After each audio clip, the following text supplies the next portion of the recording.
Bienvenidos al canal de YouTube de Ediciones Rodio. Aquí encontrarás recursos clave para tus oposiciones con vídeos especializados de cada tema.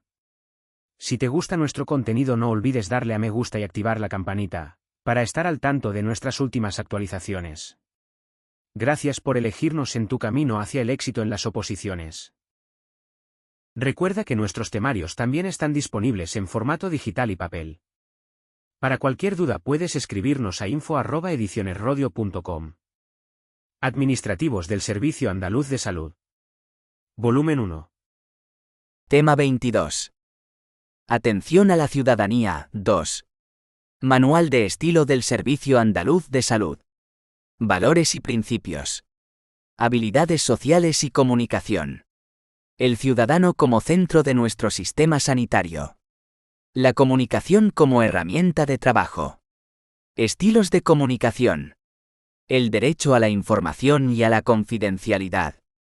1. El Manual de Estilo del Servicio Andaluz de Salud. 1,1. Introducción. En la propia presentación del libro de estilo de SAS, lo define como un documento organizativo que muestra cómo actuar en determinadas situaciones, pero no sustituye ni la reflexión ni el análisis que deben hacer los profesionales ante condiciones concretas de asistencia.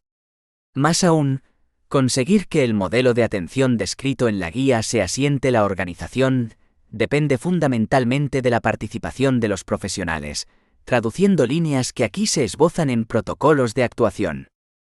El objetivo final del libro es conseguir que las personas que utilizan nuestros servicios obtengan una atención sanitaria integral. 1,2. El estilo y la misión del Servicio Andaluz de Salud. Las organizaciones, casi como las personas, tienen una manera peculiar de hacer las cosas, un modo de actuar que refleja su función, sus prioridades y su cultura propia. El SAS es una organización cuya misión se ha definido a partir de su carácter de servicio sanitario público. Como principal proveedor de servicios sanitarios públicos en Andalucía, el SAS tiene la misión de prestar una asistencia sanitaria en la que la calidad científico-técnica, la continuidad asistencial y la atención centrada en el usuario contribuyan de manera efectiva a mejorar el cuidado de la salud de la población andaluza y a conseguir la equidad en el derecho fundamental a la protección de la salud. Esta misión únicamente se puede alcanzar a través de la relación directa y personal que los profesionales establecen con los usuarios. Por eso, las personas que trabajan en el SAS son su activo más importante. Es mediante la relación con los usuarios, al atender una consulta administrativa o al dar una información vital a un enfermo o a sus allegados, que el SAS debe mostrar los valores que ostenta como organización. Es pues un objetivo del SAS marcar un estilo determinado en la relación profesional-usuario en sus dispositivos, centros y servicios. Un estilo coherente y compartido en toda la organización, que refleje el nivel de calidad de los servicios sanitarios, al tiempo que sea señal de la consideración y el respeto hacia las personas que usan sus servicios. Que refleje el nivel de calidad de los servicios sanitarios, al tiempo que sea señal de la consideración y el respeto hacia las personas que usan sus servicios. 1,3. Los valores del Servicio Andaluz de Salud como organismo. Los valores que representa el Servicio Andaluz de Salud derivan de su condición de servicio público y de su misión como proveedor de atención sanitaria.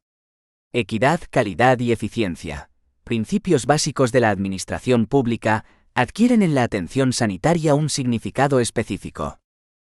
Un servicio sanitario público tiene un papel fundamental para conseguir la igualdad de los ciudadanos en su derecho al cuidado de la salud. La generalización de la atención sanitaria a toda la población es la primera y la más importante conquista del sistema público en nuestro país, en el que ninguna persona, por motivos económicos, deja de percibir el mejor tratamiento sanitario. En este momento, el SAS atiende a todas las personas que lo necesitan en un marco real de universalidad de la asistencia. Los valores del SAS como organismo público son: equidad. Considerar la equidad como principio fundamental implica que los servicios no solo tienen que evitar cualquier discriminación, sino que tienen como objetivo ayudar a las personas en situación de mayor debilidad. Además, es un valor del SAS como organización el uso de los recursos disponibles en función de las necesidades de cada usuario, poniendo a disposición de quienes los necesitan todos los medios con que cuenta como organismo. Universalidad.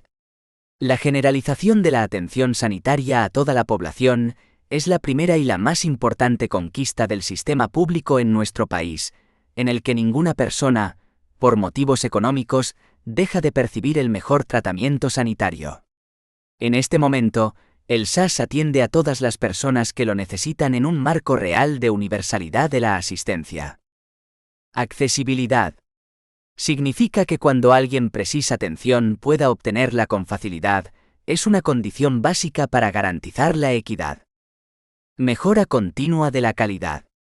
El concepto de calidad que el SAS mantiene se manifiesta claramente en el respeto a la autonomía de los profesionales en el desarrollo de su actividad científico-técnica, la consideración por el papel asesor de las asociaciones científicas y el apoyo al desarrollo de criterios de actuación basados en la evidencia científica. Atención integral. La mejor atención sanitaria es aquella en la que la calidad científico-técnica se organiza en torno a la atención integral a las personas que usan los servicios. Por ello, el Servicio Andaluz de Salud cuenta con servicios de promoción de la salud, prevención, curación, rehabilitación.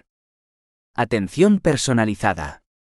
El objetivo es tratar a personas, no enfermedades o procesos, y para mejorar la calidad es necesario incorporar las habilidades de relación con los usuarios entre las competencias técnicas de todos los profesionales. Continuidad de la atención. La continuidad de la atención que se presta es otra de las prioridades que deben orientar la actuación de los servicios y que nos obliga a actuar como organización, y no solo individualmente, para resolver los problemas de los usuarios. La idea de continuidad asistencial, clave en las políticas de calidad impulsadas desde la Consejería de Salud y Consumo, se refiere a la puesta en marcha de mecanismos que permitan que los ciudadanos andaluces encuentren una única respuesta a su necesidad de salud. Eficacia. Las actuaciones del SAS deben asegurar que las intervenciones que se realizan obtengan el máximo beneficio terapéutico para los pacientes. Eficiencia. Actuar con eficiencia no equivale a recortar gastos, significa aprovechar plenamente los recursos de que se dispone para atender más y mejor. Actuar como organización. Se refiere a la puesta en marcha de mecanismos que permitan que los ciudadanos andaluces encuentren una única respuesta a su necesidad de salud. Trabajo en equipo. Es imprescindible el trabajo en equipo y la capacidad de actuar de manera coordinada, ante la complejidad y la especialización del sistema de atención. La mejora continua de la calidad.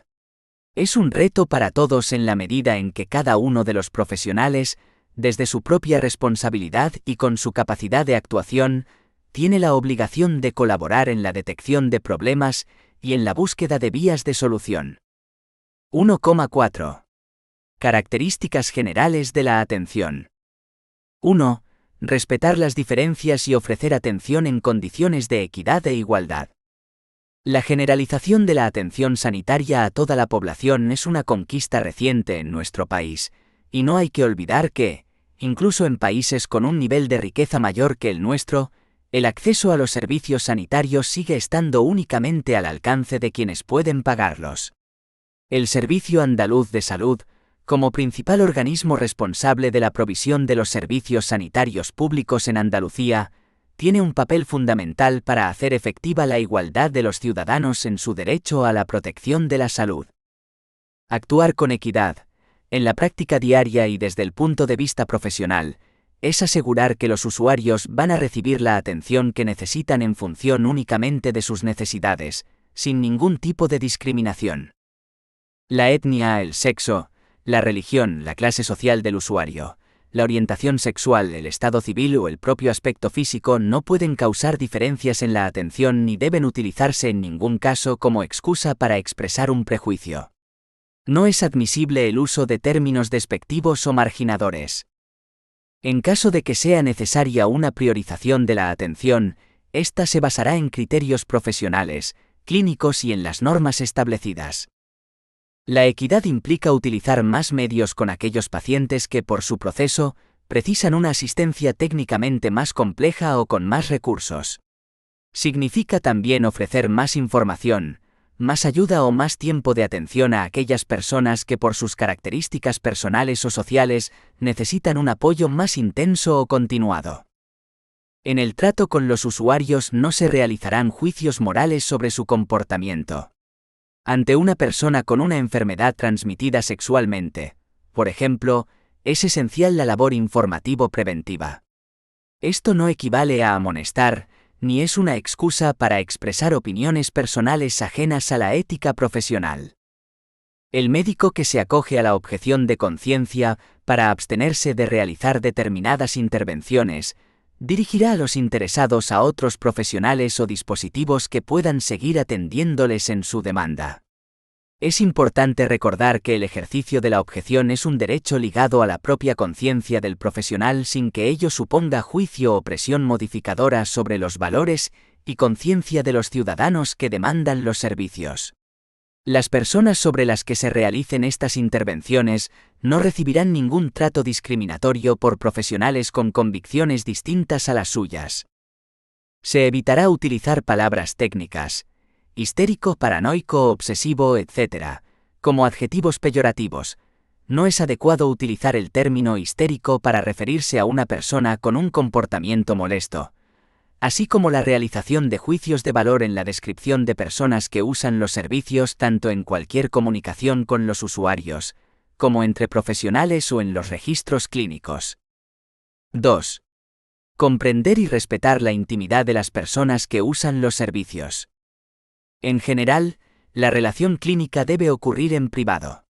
Sin embargo, esta norma no puede interpretarse rígidamente. En algunos casos impediría realizar una buena atención. Por ejemplo, en las unidades de cuidados intensivos, es necesario que los profesionales puedan hacer seguimiento visual de todos los pacientes. Los usuarios pueden sentir pudor en determinadas situaciones en las que hay que actuar con especial cuidado. La desnudez, la comunicación de situaciones personales conflictivas, la pérdida de control de esfínteres, etc. Es esencial que se busquen espacios o condiciones en los que la comunicación o el cuidado pueda realizarse de manera reservada sin la presencia de personas ajenas a la atención, incluido personal sanitario. Los pacientes tienen derecho a que los actos clínicos no sean interrumpidos por la presencia de personas que no tengan relación directa con los mismos.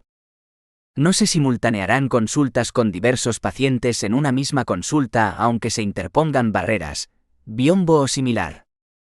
En ocasiones es imprescindible que colaboren varios profesionales en la atención. En casos particulares, se valorará la presencia de profesionales en formación y se evitará siempre que se observe que ello violenta al usuario.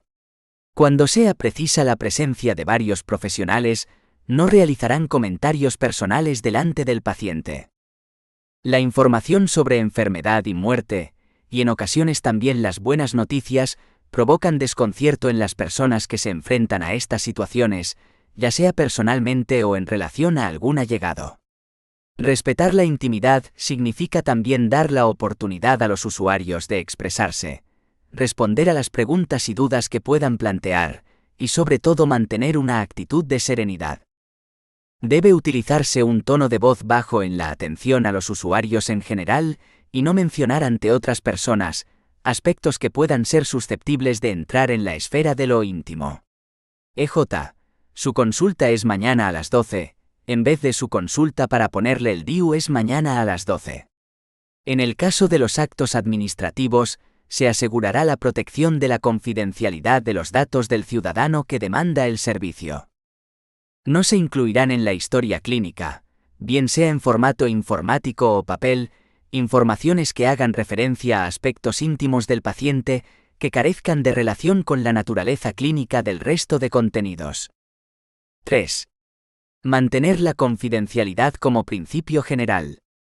La legislación establece tanto la obligatoriedad de mantener la confidencialidad de la información por parte de los profesionales sanitarios y no sanitarios, como las situaciones excepcionales en las que debe informarse a las autoridades competentes. Además de cumplir estrictamente la legislación, es necesario asumir en el trabajo cotidiano que toda la información sobre usuarios debe ser tratada con confidencialidad. Para ello, el término información personal de usuarios hace referencia tanto a los registros clínicos como a información personal administrativa, por ejemplo, nombre y dirección del paciente o detalles sobre sus circunstancias personales, tanto si se ha obtenido verbalmente como a través de cualquier soporte documental. Los profesionales del SaaS necesitan utilizar en su trabajo información personal de los usuarios. Esta información debe ser utilizada exclusivamente para los fines para los que fue facilitada y para garantizar la continuidad en el cuidado sanitario. Se tendrá especial cuidado en que las personas destinatarias de cualquier información sobre un usuario sean las que él autoriza o las que legalmente puedan tener derecho a obtenerla. Cuando el usuario desea que determinada información personal quede entre un profesional y él, debe respetarse su criterio siempre que sea posible, tras tener en cuenta la naturaleza y relevancia de la información. Los profesionales no harán referencia a ningún usuario, en ningún sentido, en espacios públicos de los centros sanitarios, pasillos, ascensores, etc. Se buscarán lugares reservados para ofrecer información y también para conversar sobre situaciones que pueden afectar a un paciente. Los medios de comunicación pueden interesarse en el estado de salud de personajes públicos y también en el de pacientes en otras situaciones especiales. En estos casos, antes de ofrecer cualquier parte médico, se debe recabar el consentimiento del paciente o sus familiares. Debe extremarse el cuidado en la circulación de historias clínicas u otra documentación clínica, a fin de que no resulte accesible a personas ajenas al proceso asistencial. Asimismo, es preciso evitar la publicación de información personal no autorizada por los pacientes a través de mecanismos indirectos. Por ejemplo, listas expuestas de usuarias citadas en consulta de embarazo, exhibición de actos médicos fotografiados o filmados, etc. 4. La amabilidad, señal de profesionalidad y de respeto. Para desarrollar con eficacia el trabajo, es prioritario resolver de manera rápida y correcta los problemas de los usuarios, es decir, tener competencia técnica para atender sus demandas. Además, es una tarea de los profesionales y un signo de excelencia en su trabajo, mantener en todo momento la cortesía y las buenas maneras, como muestra del respeto mutuo necesario en el proceso asistencial. También las personas que utilizan los servicios tienen la obligación de ser respetuosas con los profesionales, pero hay una diferencia fundamental. Un usuario puede perder los nervios, un buen profesional no lo hace nunca, por lo que el tratamiento de usted es el indicado para dirigirse a los usuarios adultos en la relación profesional con los usuarios. Se usarán las fórmulas sociales de cortesía habituales en nuestra cultura, tanto en la comunicación oral como en la escrita. Los términos utilizados por los profesionales con referencia a los usuarios, tanto en la relación personal con ellos, con otros profesionales como en la documentación escrita, serán absolutamente respetuosos. En general, el tratamiento de usted es el indicado para dirigirse a los usuarios adultos. En nuestra cultura, este tratamiento refleja profesionalidad por parte de quien lo dispensa y respeto hacia quien lo recibe. En la comunicación escrita con los usuarios adultos se utilizará el nombre y los dos apellidos con el tratamiento don o doña. Cuando es el usuario quien plantea el establecimiento del tuteo, queda a criterio del profesional usar o no este tratamiento. Se evitará la utilización de términos como abuelo a, para dirigirse a una persona de edad avanzada que usa los servicios, dispensando siempre un tratamiento respetuoso a las personas mayores, a quienes se les debe la misma consideración que al resto de los adultos. El usuario es quien ostenta el derecho a elegir el profesional sanitario que le atiende, en los casos que la ley establece. El profesional sanitario no elige a sus usuarios o pacientes. Sin embargo, es posible que entre un usuario y un profesional se produzca una interacción médico-paciente incompatible con la calidad necesaria del proceso asistencial. En este caso es aconsejable que el responsable del servicio o del centro acuerde con el usuario el cambio de asignación. 1,5. La atención sanitaria. 1. La atención continuada y el trabajo en equipo. Especialmente cuando se trabaja en equipo o cuando varios dispositivos participan en la atención a un paciente, y éste puede sentirse desorientado, es necesario que estén claras las responsabilidades individuales de cada profesional y la figura del médico interlocutor. La colaboración de los profesionales con su equipo y con el resto de los dispositivos es un elemento básico para la continuidad de la atención. La atención sanitaria implica en ocasiones que diferentes profesionales o servicios realicen intervenciones o prescriban tratamientos a un paciente. El médico responsable del paciente debe velar por que las diferentes intervenciones que se realizan sobre él sean coherentes y no redundantes. Siempre que sea necesario que otros dispositivos se hagan cargo de la atención prestada a un paciente, por interconsulta, desplazamiento del usuario, solicitud de una segunda opinión o por cualquier otra razón, es responsabilidad de la institución que cuenta con la información médica o administrativa poner a disposición del nuevo equipo la documentación para seguir con el tratamiento o con el trámite sin ocasionar repetición de procedimientos. El médico responsable de un paciente se presentará personalmente, nombre, apellidos y función, a los usuarios, pacientes y o acompañantes en la primera visita. Igualmente debe hacerlo el personal de enfermería responsable de la atención. Siempre que la situación del paciente y las características de la intervención lo permitan, al paciente se le informará de la función de cualquier profesional sanitario que le atienda directamente. La información que se le ofrecerá es la función, el anestesista, el nombre, Dra. Gómez. ¿Y qué va a hacer con él? Voy a hacerle unas preguntas para decidir el sistema de anestesia. Asimismo, siempre que sea posible hay que informar al usuario de quién le va a atender a continuación y para qué. El trabajo en equipo es una condición necesaria para todos los profesionales, y no solo para el personal sanitario integrado en un servicio. Todos los trabajadores del SAS, celadores, cocineros, personal de mantenimiento, personal de administración, etc., tienen funciones relacionadas con proporcionar una asistencia de calidad a las personas atendidas. Son miembros de un equipo y parte fundamental de la organización para garantizar la continuidad asistencial. 2. La información clínica a los usuarios. Informar cuando el usuario lo necesita, y de todo aquello que puede afectarle, es la primera condición para ganar su confianza. Es esencial utilizar un lenguaje comprensible y adecuado, tanto cuando la información se transmite verbalmente como cuando se hace por escrito, informes, citas, etc. Para informar bien, es necesario saber escuchar y estar abiertos a la participación del otro. Informar va unido a contar con su opinión y a aclarar lo que no se entiende. Escuchar, contar con su opinión y aclarar lo que no se entiende. La información debe ser un continuo. En las actuaciones clínicas no se trata de esperar a tener todos los datos para ofrecer una opinión fundada, sino que, en la medida de lo posible, debe proporcionarse información en todas las fases de la atención sanitaria, sin que necesariamente esto signifique crear alarma innecesaria. Los profesionales tienen la responsabilidad de ofrecer la información necesaria y adecuada a las necesidades de los usuarios, sin esperar que ellos la pidan. Se entiende por información necesaria la que solicita el usuario, en relación con temas que le afecten.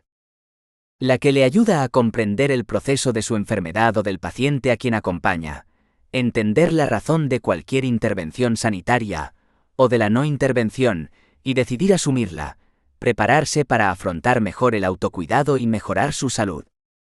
La relativa al tratamiento y las pruebas diagnósticas, tanto si informar es imprescindible porque el usuario tiene que tomar parte activa, como si el tratamiento o la prueba se lleva a cabo sin su intervención.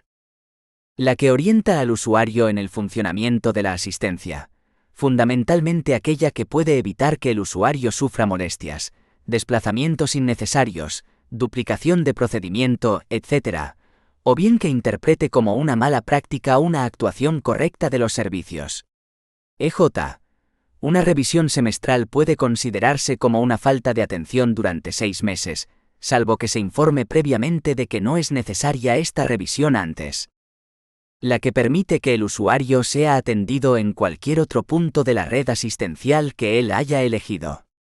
Cuando se facilite documentación como informes clínicos o resultados de pruebas diagnósticas, por ejemplo, los resultados de un TAC, en la historia de los pacientes quedará constancia de la información que se ha retirado y a quién se ha entregado. La que se refiere a aspectos de salud colectiva de especial interés, incidencia o riesgo. Y la que le ayuda a mantener un estado óptimo de salud, tomar decisiones positivas para su salud y reforzar comportamientos saludables. En situaciones en que encontrar tiempo y espacio para informar es más complejo, por ejemplo en atención urgente, en observación, UCI, quirófano y en pacientes en aislamiento, es necesario tener establecido el procedimiento para que tanto los pacientes como sus acompañantes reciban información adecuada y sepan cuándo y quién va a proporcionársela. En general, el médico debe poder ofrecer a sus pacientes toda la información sobre su enfermedad sin ocultar datos, aunque no sean favorables. En cualquier caso deben respetarse los deseos de los pacientes en este sentido, y proceder con sensibilidad ante aquellas personas que pueden desear obtener información, pero necesitan tiempo o ayuda para enfrentarse a ella. 3. La autonomía de los usuarios. Tomar decisiones sobre la salud. Una de las funciones de los profesionales sanitarios es ofrecer asesoramiento a sus pacientes o a los acompañantes, ya que su experiencia y conocimiento son necesarios para que éstos puedan tomar decisiones acerca del cuidado de su salud. Además, los profesionales tienen que ayudar al usuario si tiene ideas o miedos que pueden hacer que tomen su decisión en contra de su propio interés. Una vez que los profesionales cumplen esta función de ayuda, salvo casos concretos en que es necesaria la intervención judicial, cada persona, o sus representantes legales en el caso de menores o personas incapacitadas, tiene derecho a tomar decisiones sobre su salud, conociendo también la responsabilidad que asume al rechazar un tratamiento o una indicación terapéutica. Los médicos se encuentran a menudo con usuarios que, a pesar del adecuado asesoramiento, dejan la decisión en sus manos. Haga usted lo que haría con su hijo. Esta es una respuesta legítima, ante la que el profesional aconsejará la opción que a su juicio sea la más adecuada en cada caso concreto. El consentimiento informado es la cristalización legal de un planteamiento ético sobre la relación de los profesionales con los usuarios, en el que se reconoce a estos últimos el derecho a decidir sobre su salud a partir del conocimiento de los efectos, beneficiosos o perjudiciales, que pueden derivar de procedimientos diagnósticos o tratamientos. Los procesos de información y consentimiento por parte de los pacientes se desarrollan básicamente a través de intercambio verbal, si bien algunos de estos procesos deben quedar registrados y documentados por escrito. El profesional tiene que tener constancia de 3 cuestiones: que se ha facilitado al usuario la información necesaria, que éste la ha comprendido y que decide sin presiones aceptar la intervención. Mediante el consentimiento informado, no se trata de ofrecer al usuario la relación exhaustiva de efectos secundarios perjudiciales posibles, sino de asegurarse de que conoce los efectos beneficiosos y perjudiciales probables, consecuencias seguras de la intervención, beneficios y riesgos típicos, conforme a la experiencia y actual estado de la ciencia, riesgos infrecuentes pero no excepcionales que tengan consideración clínica de muy graves, y riesgos relacionados con sus circunstancias personales. La firma del documento de consentimiento informado se hará tras el proceso de información mencionado y no en momentos inoportunos para el paciente. La información que se proporciona a los pacientes a quienes se les propone participar en un proyecto docente o de investigación debe ser detallada e incluir todos aquellos aspectos que le impliquen personalmente. La decisión de participar o no depende del paciente, por lo que es imprescindible solicitar su consentimiento. El usuario puede querer contar con la opinión de un profesional distinto del que le atiende habitualmente, sin que esto signifique disconformidad con la actuación de quien le está tratando, ni obligue necesariamente a un cambio de médico. La demanda de segunda opinión facultativa la puede realizar el usuario en el servicio de atención al usuario del distrito sanitario u hospital correspondiente.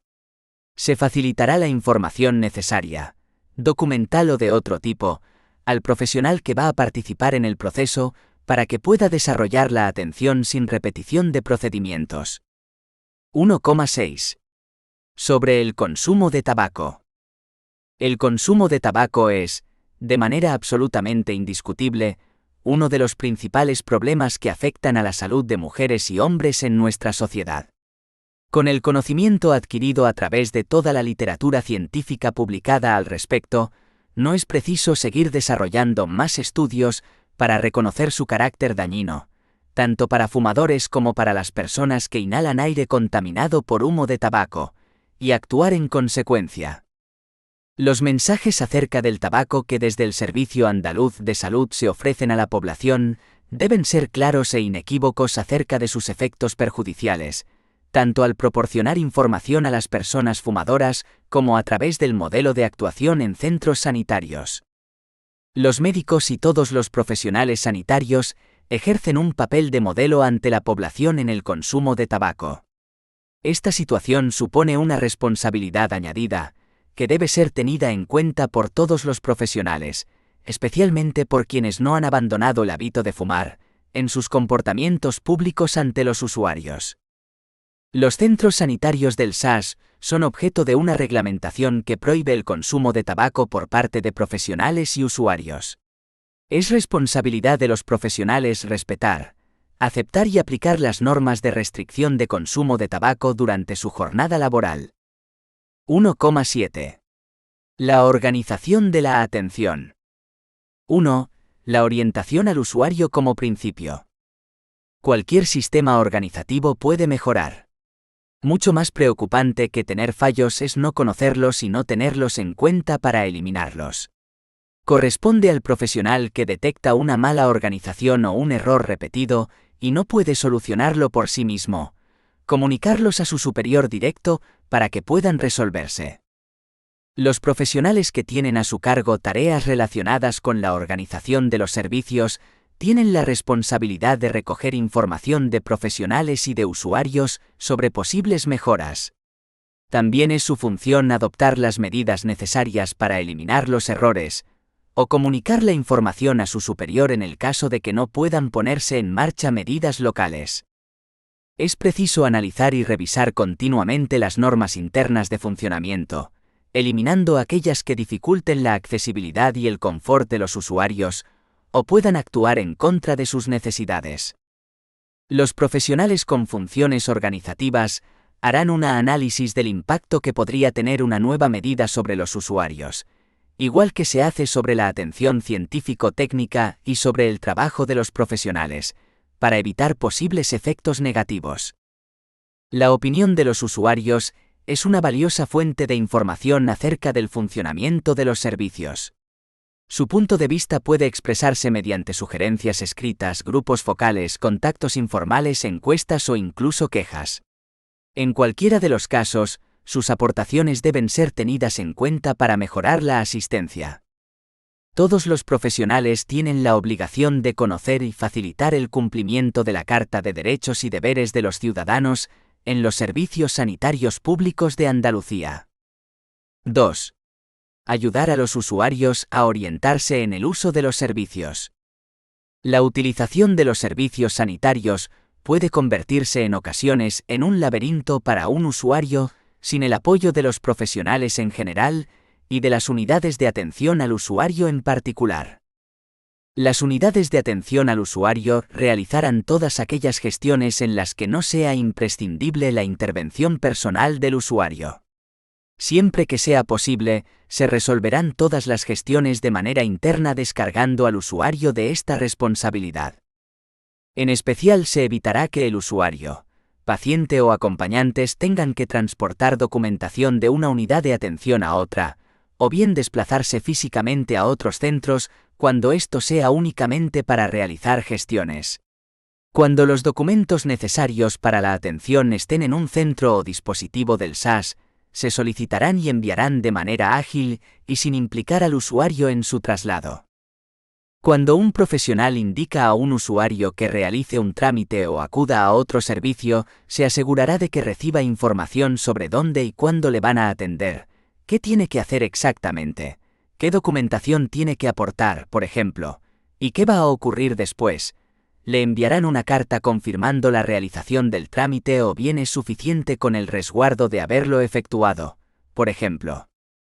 Mientras un usuario está utilizando cualquier servicio de los ofrecidos por el Servicio Andaluz de Salud, el profesional que le atiende directamente asume la función de informarle sobre las actuaciones previstas que tengan relación con su problema.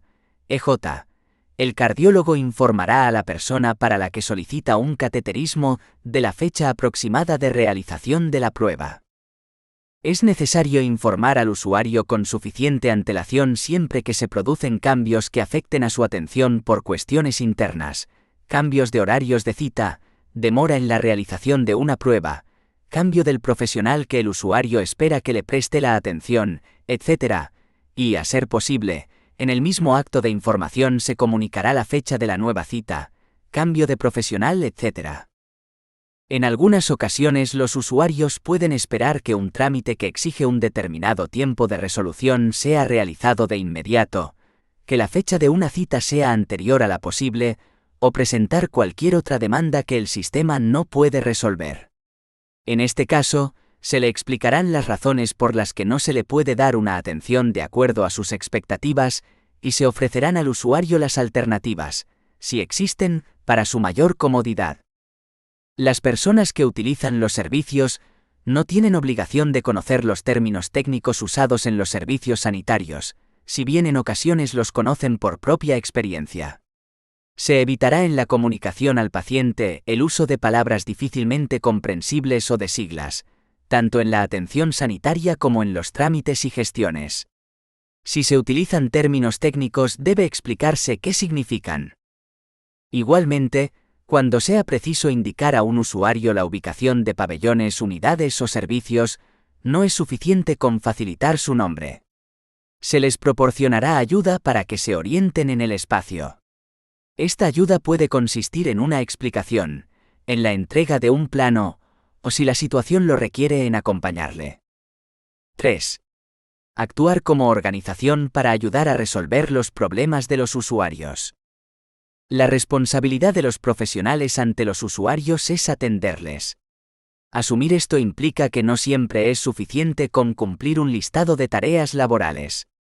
Si un profesional no sabe o no puede resolver una necesidad de atención del usuario, debe ponerle en contacto con otro profesional o con otra unidad que pueda hacerlo. Cuando un profesional detecta cualquier omisión que haya podido afectar a un usuario, intentará compensarla con su propia actuación siempre que sea posible, tanto si forma parte de sus tareas como si es otro profesional el que debería haber realizado una actuación y no lo ha hecho. Después de intentar resolver el problema, comunicará al responsable de la unidad la situación anómala para que pueda corregirse. Cualquier problema organizativo que se ponga de manifiesto en el momento de la atención se resolverá a través de los canales internos de comunicación de que disponen los profesionales, procurando resolver el conflicto sin añadir nuevas molestias a los usuarios. Los profesionales expresarán sus opiniones y sus demandas a través de los cauces establecidos. En ninguna circunstancia los profesionales utilizarán a los usuarios contra otros profesionales o contra la propia organización como expresión de sus reivindicaciones personales o laborales. 4. La identificación personal e institucional. Identificarse correctamente ayuda a que el usuario sepa quién le está atendiendo y supone aceptar la responsabilidad personal del centro sanitario y del SAS como organización. La utilización de un vestuario profesional específico orienta al usuario acerca de la función que el profesional desempeña y ofrece un símbolo externo de su profesionalización. Es incorrecta la utilización del vestuario clínico fuera del centro, salvo que estuviera diseñado con ese fin. Atención a urgencias. En aquellas situaciones en que es necesario que un profesional se responsabilice de comunicarle el resultado de una prueba o una gestión a un usuario en un momento posterior, este profesional le facilitará su nombre y datos de contacto, teléfono donde localizarle, por ejemplo. Es obligatorio para los profesionales utilizar tarjetas de identificación personal de manera visible durante el tiempo de permanencia en el centro. Las tarjetas serán facilitadas por las direcciones de los centros, de acuerdo a lo establecido. En la atención telefónica, se identificará el centro o dispositivo desde el que se realiza o atiende la llamada, y la persona que la realiza. En la documentación escrita figurará el nombre completo del centro, dirección y teléfono, y en su caso, la unidad, departamento o servicio desde el que se realiza la comunicación. En todos los casos de información clínica, figurarán de forma legible el nombre y apellidos de la persona que la emite y su firma. Siempre que el usuario lo solicite, la persona que le atiende se identificará personal y profesionalmente. Es preciso solicitar la documentación identificativa a todas las personas que demandan atención, siempre que la situación lo permita. Solicitar la documentación muestra a los usuarios que cualquier intervención del SAS deriva de su derecho reconocido a la asistencia, evita errores en la identificación de los pacientes y promueve el uso de los documentos identificativos sanitarios. La tarjeta sanitaria individual es el documento identificativo básico de los ciudadanos en su relación con el sistema sanitario público de Andalucía. Todo el material impreso que se ofrezca o entregue al usuario incorporará los nombres del Servicio Andaluz de Salud, de la Consejería de Salud y de la Junta de Andalucía. En el caso de que el formato sea gráfico, se adaptará al Manual de Identidad Corporativa vigente. En los materiales elaborados por instituciones y centros sanitarios figurará además su nombre. No está autorizada la utilización de logotipos específicos de los centros e instituciones. Se revisará la información que se ofrece en los espacios públicos de los centros, carteles, folletos, etc., eliminando aquella que no tenga vigencia. Asimismo, se evitará que en los espacios institucionales destinados a informar a los usuarios se coloque publicidad de empresas o entidades privadas, así como información interna, anuncios, convocatorias, información laboral, que deberá colocarse en espacios de acceso exclusivo a profesionales. La adecuada señalización interna y externa de los centros y servicios evita confusiones y pérdidas de tiempo, especialmente en edificios grandes y complejos. Al mismo tiempo es un medio de identificación institucional. Los directorios y otros elementos de señalización deben disponer de información actualizada y estar dispuestos de manera que faciliten la circulación de los usuarios. El uso de modelajes de documentos del SAS es exclusivo para aquellas actividades realizadas en el cumplimiento de funciones del organismo. Los nombres Seguridad Social o Seguro no deben usarse en vez de Servicio Andaluz de Salud, ya que hacen referencia a otros conceptos. Igualmente, al hacer referencia a los centros asistenciales, es necesario utilizar su denominación oficial. Algunos centros del Servicio Andaluz de Salud, antes de su integración en el SAS, tenían nombres que tanto los profesionales como la población recuerdan y utilizan. Lo correcto es utilizar siempre su denominación actual, ayudando a los usuarios a conocer y usar el nombre oficial de forma que no se produzcan confusiones. 1,8. Situaciones de conflicto. 1. Peticiones no razonables de los usuarios. La relación habitual que plantean los usuarios es de cooperación y no de conflicto.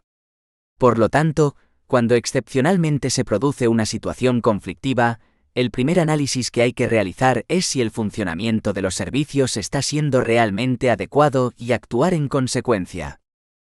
Sin embargo, es imposible evitar situaciones excepcionales en que un usuario, por sus características personales o bien a causa del estrés que siempre acompaña a una situación de enfermedad, puede plantear una petición no razonable. Los usuarios pueden plantear demandas que el sistema no puede o no debe atender. Pueden ir en contra de los valores de la organización, priorización inadecuada sobre otros usuarios, por ejemplo, contra la responsabilidad profesional, exigir la dispensación de determinados tratamientos en contra del juicio del médico que le atiende o sin que éste tenga criterios para opinar, o que no son posibles legalmente. En estos casos, la norma es informar al usuario de que no se puede atender su demanda, y explicar las razones por las que esto es así. Cualquier conducta de complacencia ante una petición no razonable no solo puede ser interpretada por profesionales que han actuado correctamente como una descalificación, especialmente si esta es la respuesta de un superior jerárquico, sino que daña la imagen del profesional que la realiza, del centro sanitario y del SAS. En situaciones de conflicto en la relación con los usuarios, por ejemplo ante quejas formuladas en mal tono, es fundamental actuar con profesionalidad. El profesional que atiende a un usuario asume el papel de representante de la institución, por lo que la respuesta debe ser en tonos y formas adecuados, evitando la confrontación y el entrar en terrenos personales. 2. Las quejas y reclamaciones. Un usuario se siente decepcionado cuando el servicio sanitario no responde a lo que él espera. Puede ocurrir que sus expectativas sean inadecuadas, que espere algo imposible o inadecuado, pero también puede ocurrir que existan problemas o posibilidades de mejora en los servicios que los profesionales no han detectado. Una queja es la expresión que un usuario hace de su malestar por una actuación del SAS, tanto si es por la actuación de un profesional como si se refiere a aspectos organizativos.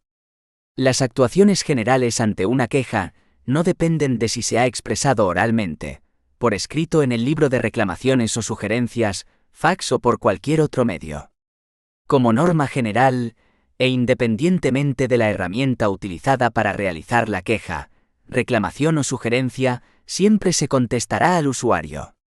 En las reclamaciones efectuadas a través del libro de reclamaciones o sugerencias, se cumplirá el procedimiento establecido legalmente. Toda queja, justificada o no a criterio del profesional ante quien se expresa, debe ser tratada como una fuente importante de información sobre el funcionamiento de los servicios sanitarios.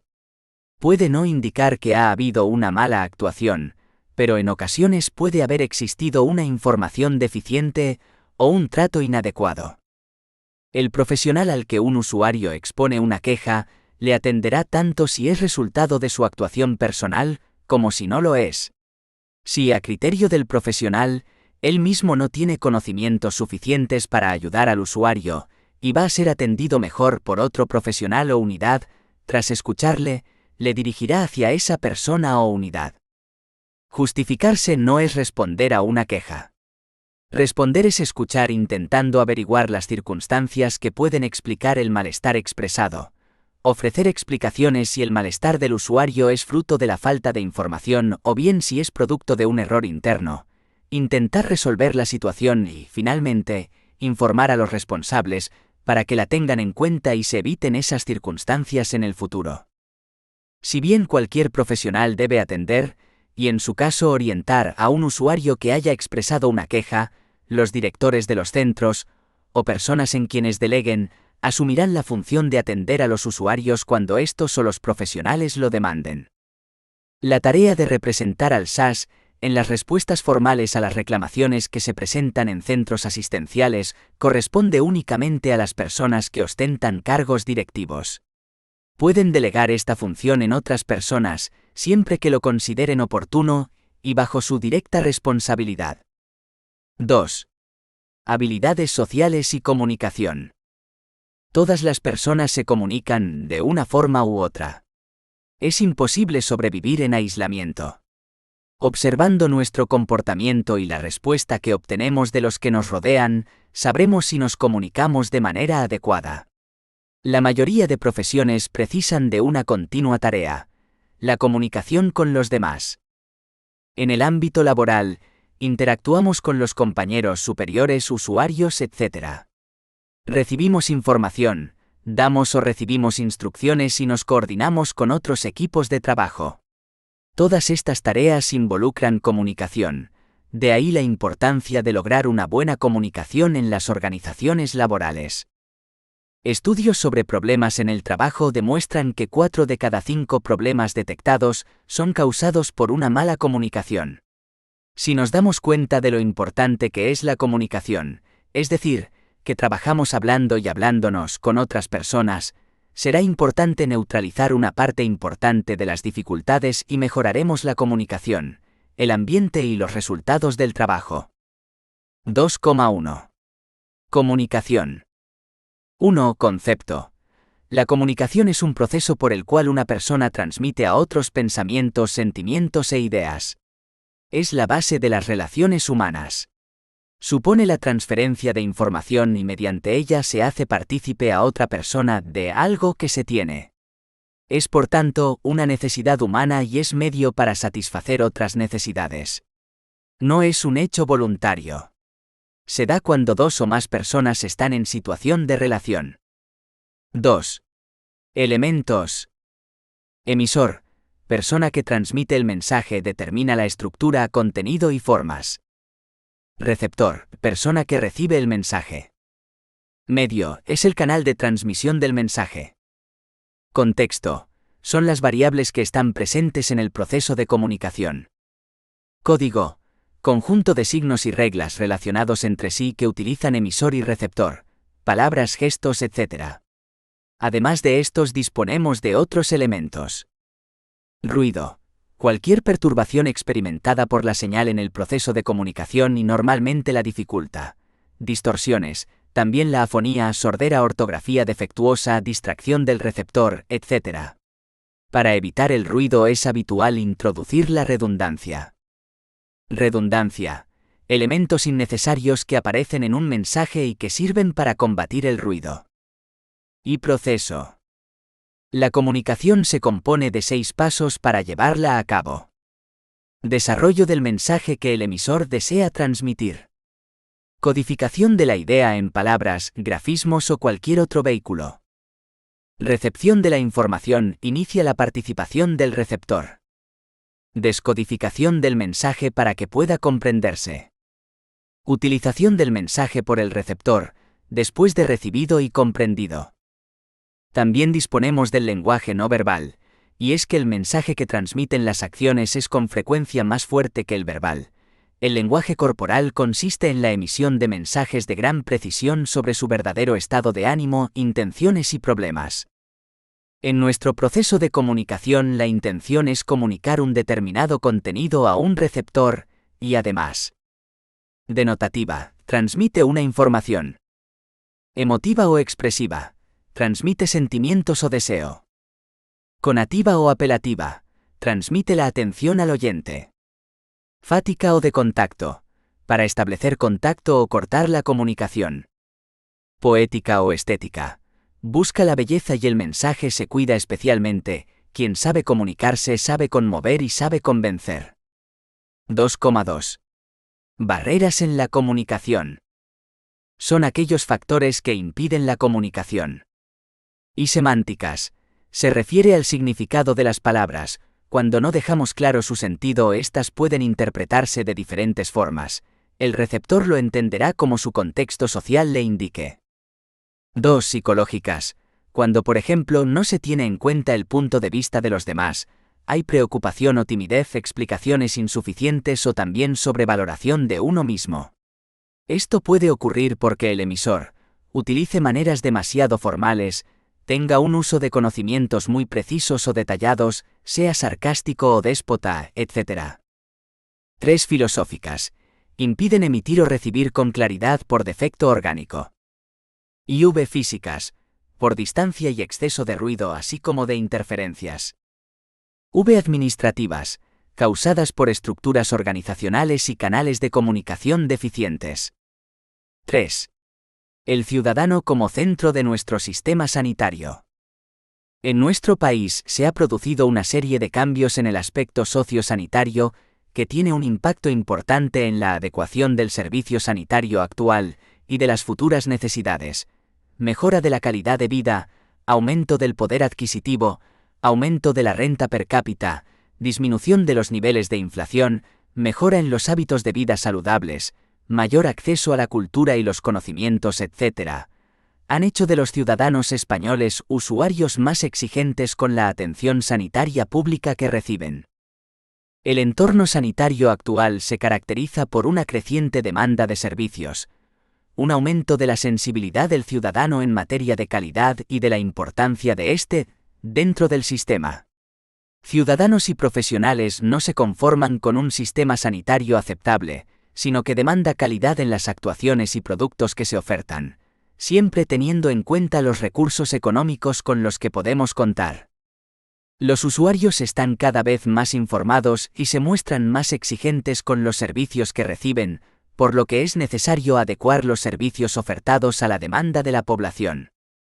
Las actuaciones llevadas por la Administración en materia de calidad han evaluado el producto ofertado, la salud o los ciudadanos, desde diversos prismas: relación coste-producto, disminución del tiempo de estancia dentro del sistema, rapidez en la resolución de procesos, entre otros, pero un elemento muy importante para evaluar los productos sanitarios que ofertamos es el receptor directo de estos, el ciudadano. La satisfacción de los usuarios.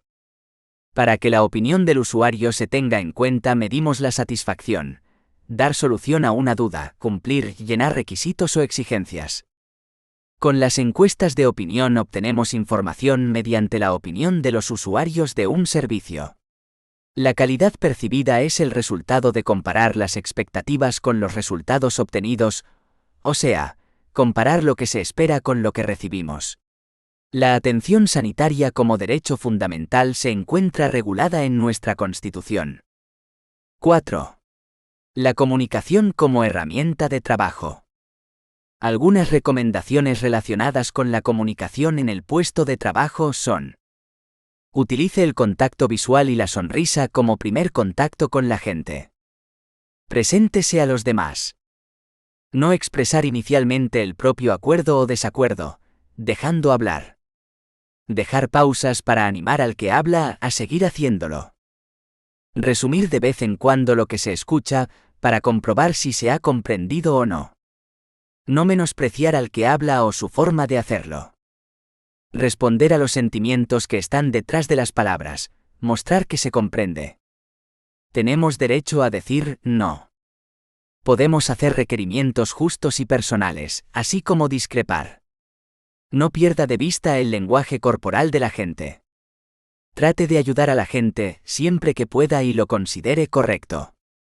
Conteste de forma abierta, no con monosílabos, a preguntas comunes. Equilibre la cantidad de información que da y la que recibe. Póngase al corriente de los acontecimientos y los problemas que nos afectan. Pida opinión a la gente y busque su lado positivo. Empiece y acabe las conversaciones diciendo el nombre de la persona, saludando y sonriendo. 5. Estilos de comunicación. Pasiva. Cuando la persona no expresa directamente sus sentimientos, pensamientos y deseos. Se confía en que los demás adivinen lo que queremos decir en realidad. Agresiva.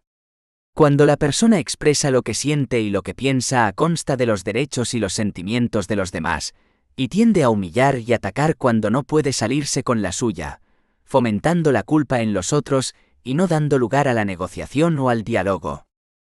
Asertiva. La persona es capaz de expresar sus sentimientos, pensamientos y deseos y defender sus derechos sin violar los de los demás. Se está abierto a la negociación, al diálogo y al compromiso. Es una comunicación activa dirigida a un objetivo. Es no agresiva ya que toma en cuenta los deseos y derechos de los demás, no imponiendo su voluntad. Acepta que existen situaciones más allá de nuestro control. La empatía es su característica principal. Es innata, pero puede aprenderse si hemos tenido la suerte de contar con buenos modelos de personas asertivas. Para ser asertivos, hay que emplear las mejores técnicas de comunicación, mantener el contacto visual directo, adoptar una postura abierta y relajada, asegurarse de que la expresión facial coincide con el mensaje, mantener un tono de voz bien modulado y estable, escuchar a los demás y demostrarles interés, aceptar la crítica y el elogio con ecuanimidad, solicitar lo que desean con claridad, asegurarse de ser justos, etc. 6. El derecho a la información y a la confidencialidad.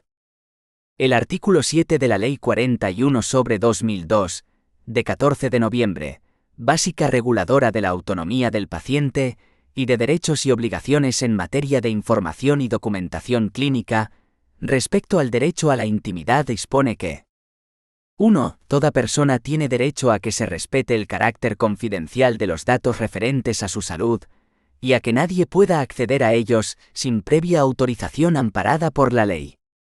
2. Los centros sanitarios adoptarán las medidas oportunas para garantizar los derechos a que se refiere el apartado anterior, y elaborarán, cuando proceda, las normas y los procedimientos protocolizados que garanticen el acceso legal a los datos de los pacientes. En relación al derecho a la información asistencial, los artículos del 4 al 6 de la Ley 41/2002, de 14 de noviembre establecen lo siguiente. Derecho a la información asistencial. Artículo 4 de la Ley 41/2002. 1. Los pacientes tienen derecho a conocer, con motivo de cualquier actuación en el ámbito de su salud, toda la información disponible sobre la misma, salvando los supuestos exceptuados por la ley. Además, toda persona tiene derecho a que se respete su voluntad de no ser informada. La información, que como regla general se proporcionará verbalmente dejando constancia en la historia clínica, comprende como mínimo la finalidad y la naturaleza de cada intervención, sus riesgos y sus consecuencias. 2. La información clínica forma parte de todas las actuaciones asistenciales, será verdadera, se comunicará al paciente de forma comprensible y adecuada a sus necesidades, y le ayudará a tomar decisiones de acuerdo con su propia y libre voluntad. 3. El médico responsable del paciente le garantiza el cumplimiento de su derecho a la información. Los profesionales que le atiendan durante el proceso asistencial o le apliquen una técnica o un procedimiento concreto, también serán responsables de informarle. Titular del derecho a la información asistencial. Artículo 5 de la Ley 41/2002. 1. El titular del derecho a la información es el paciente. También serán informadas las personas vinculadas a él, por razones familiares o de hecho, en la medida que el paciente lo permita de manera expresa o tácita. 2. El paciente será informado incluso en caso de incapacidad, de modo adecuado a sus posibilidades de comprensión, cumpliendo con el deber de informar también a su representante legal. 3. Cuando el paciente, según el criterio del médico que le asiste, carezca de capacidad para entender la información a causa de su estado físico o psíquico, la información se pondrá en conocimiento de las personas vinculadas a él por razones familiares o de hecho. 4. El derecho a la información sanitaria de los pacientes puede limitarse por la existencia acreditada de un estado de necesidad terapéutica. Se entenderá por necesidad terapéutica la facultad del médico para actuar profesionalmente sin informar antes al paciente, cuando por razones objetivas el conocimiento de su propia situación pueda perjudicar su salud de manera grave. Llegado este caso, el médico dejará constancia razonada de las circunstancias en la historia clínica y comunicará su decisión a las personas vinculadas al paciente por razones familiares o de hecho. Derecho a la información epidemiológica. Artículo 6 de la Ley 41/2002. Los ciudadanos tienen derecho a conocer los problemas sanitarios de la colectividad cuando impliquen un riesgo para la salud pública o para su salud individual, y el derecho a que esta información se difunda en términos verdaderos, comprensibles y adecuados para la protección de la salud, de acuerdo con lo establecido por la ley. Por otro lado, el artículo 9,1 del Reglamento UE 2016/679 del Parlamento Europeo y del Consejo, de 27 de abril de 2016, relativo a la protección de las personas físicas en lo que respecta al tratamiento de datos personales y a la libre circulación de estos datos, y por el que se deroga la Directiva 95/46/C, Reglamento General de Protección de Datos, establece: quedan prohibidos el tratamiento de datos personales que revelen el origen étnico o racial, las opiniones políticas, las convicciones religiosas o filosóficas, o la afiliación sindical, y el tratamiento de datos genéticos, datos biométricos dirigidos a identificar de manera unívoca a una persona física, datos relativos a la salud o datos relativos a la vida sexual o las orientaciones sexuales de una persona física. No será de aplicación cuando concurra las circunstancias establecidas en el artículo 9,2 apartados G, H y I del citado reglamento. G. El tratamiento es necesario por razones de un interés público esencial, sobre la base del derecho de la Unión o de los Estados miembros, que debe ser proporcional al objetivo perseguido, respetar en lo esencial el derecho a la protección de datos y establecer medidas adecuadas y específicas para proteger los intereses y derechos fundamentales del interesado. H. El tratamiento es necesario para fines de medicina preventiva o laboral, evaluación de la capacidad laboral del trabajador, diagnóstico médico, prestación de asistencia o tratamiento de tipo sanitario o social, o gestión de los sistemas y servicios de asistencia sanitaria y social, sobre la base del derecho de la Unión o de los Estados miembros o en virtud de un contrato con un profesional sanitario y sin perjuicio de las condiciones y garantías contempladas en el apartado 3. Y, el tratamiento es necesario por razones de interés público en el ámbito de la salud pública, como la protección frente a amenazas transfronterizas graves para la salud, o para garantizar elevados niveles de calidad y de seguridad de la asistencia sanitaria y de los medicamentos o productos sanitarios, sobre la base del derecho de la Unión o de los Estados miembros que establezca medidas adecuadas y específicas para proteger los derechos y libertades del interesado, en particular el secreto profesional.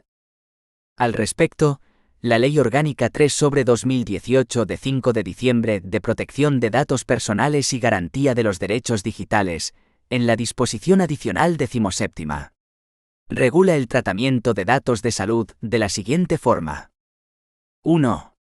Se encuentran amparados en las letras G, H, I y J del artículo 9,2 del Reglamento UE 2016/679 los tratamientos de datos relacionados con la salud y de datos genéticos que estén regulados en las siguientes leyes y sus disposiciones de desarrollo. A. La Ley 14/1986, de 25 de abril General de Sanidad. B. La Ley 31/1995, de 8 de noviembre, de Prevención de Riesgos Laborales. C. La Ley 41/2002, de 14 de noviembre, básica reguladora de la autonomía del paciente y de derechos y obligaciones en materia de información y documentación clínica. De la Ley 16/2003, de 28 de mayo, de cohesión y calidad del Sistema Nacional de Salud. E. La Ley 44/2003, de 21 de noviembre, de ordenación de las profesiones sanitarias. F. La Ley 14/2007, de 3 de julio, de investigación biomédica. G. La Ley 33/2011, de 4 de octubre, General de Salud Pública. H. La Ley 20/2015, de 14 de julio, de ordenación, supervisión y solvencia de las entidades aseguradoras y reaseguradoras. Y el texto refundido de la Ley de Garantías y Uso Racional de los Medicamentos y Productos Sanitarios, aprobado por Real Decreto Legislativo 1/2015, de 24 de julio. J. El texto refundido de la Ley General de Derechos de las Personas con Discapacidad y de su Inclusión Social, aprobado por Real Decreto Legislativo 1/2013 de 29 de noviembre. 2.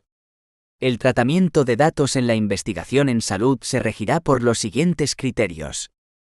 A. El interesado o, en su caso, su representante legal, podrá otorgar el consentimiento para el uso de sus datos con fines de investigación en salud y, en particular, la biomédica. Tales finalidades podrán abarcar categorías relacionadas con áreas generales vinculadas a una especialidad médica o investigadora.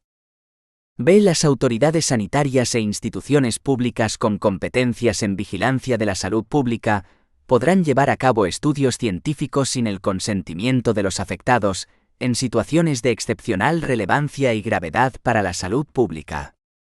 C. Se considerará lícita y compatible la reutilización de datos personales con fines de investigación en materia de salud y biomédica cuando, habiéndose obtenido el consentimiento para una finalidad concreta, se utilicen los datos para finalidades o áreas de investigación relacionadas con el área en la que se integrase científicamente el estudio inicial. En tales casos, los responsables deberán publicar la información establecida por el artículo 13 del Reglamento UE 2016/679 del Parlamento Europeo y del Consejo, de 27 de abril de 2016, relativo a la protección de las personas físicas en lo que respecta al tratamiento de sus datos personales y a la libre circulación de estos datos, en un lugar fácilmente accesible de la página web corporativa del centro donde se realice la investigación o estudio clínico, y en su caso, en la del promotor, y notificar la existencia de esta información por medios electrónicos a los afectados. Cuando estos carezcan de medios para acceder a tal información, podrán solicitar su remisión en otro formato. Para los tratamientos previstos en esta letra, se requerirá informe previo favorable del Comité de Ética de la Investigación. D. Se considera lícito el uso de datos personales pseudonimizados con fines de investigación en salud y, en particular, biomédica. El uso de datos personales pseudonimizados con fines de investigación en salud pública y biomédica requerirá D1. Una separación técnica y funcional entre el equipo investigador y quienes realicen la pseudonimización y conserven la información que posibilite la reidentificación. D1. Que los datos pseudonimizados únicamente sean accesibles al equipo de investigación cuando D1a. Exista un compromiso expreso de confidencialidad y de no realizar ninguna actividad de reidentificación. D1b. Se adopten medidas de seguridad específicas para evitar la reidentificación y el acceso de terceros no autorizados.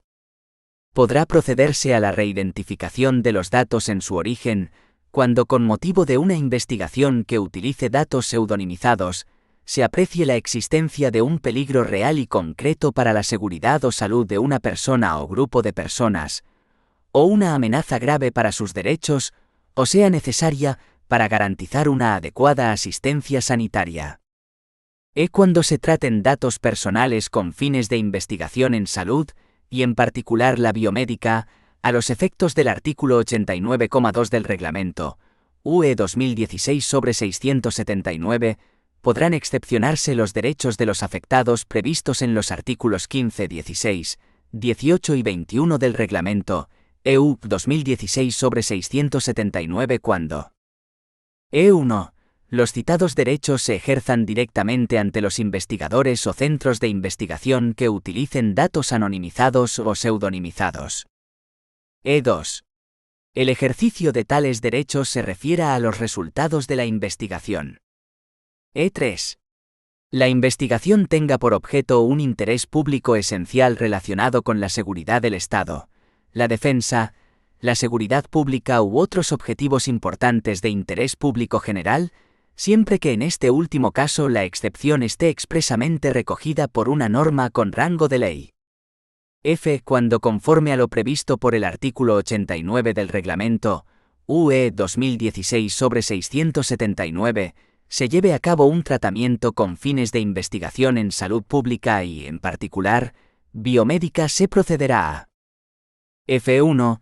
Realizar una evaluación de impacto que determine los riesgos derivados del tratamiento en los supuestos previstos en el artículo 35 del Reglamento, UE 2016/679, o en los establecidos por la autoridad de control.